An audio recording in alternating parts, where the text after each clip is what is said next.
For case study number 5, we're going to take a look at collaboration.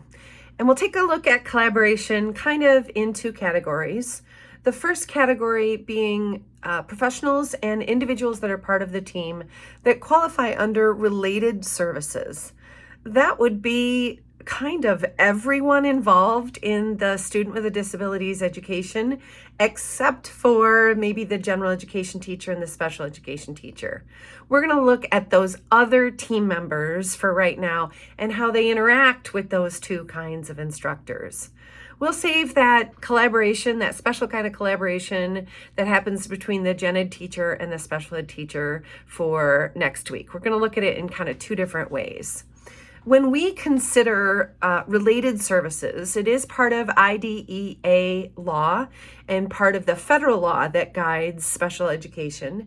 And what I would like you to consider with Martin and Mrs. Arthurs during his 4th grade year, I'd like you to consider, first of all, the definition of related services, as wide open as it is, according to the individualized needs of the student, but also those specialists, those persons or professionals that are working with Martin, Mrs. Arthur, and the parents and the team.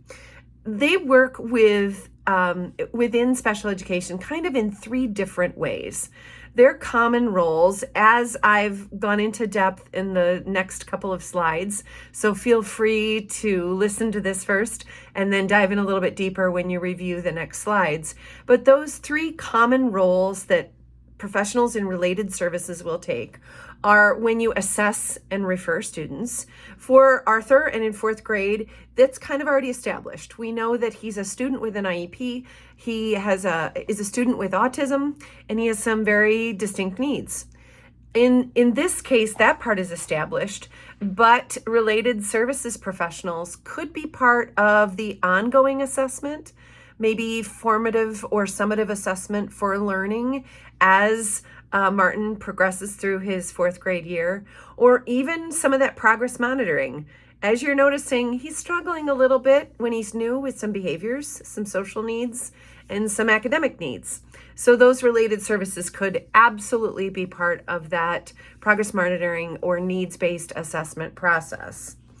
The second category that related services professionals will work with, will perform, is working directly with students. This is probably the most common, the most individualized, and there are a lot of examples of that in this case.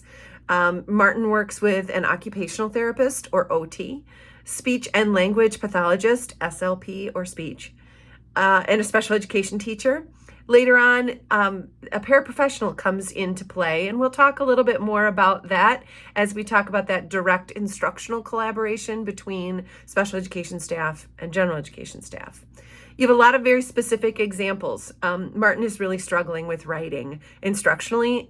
He's for academic.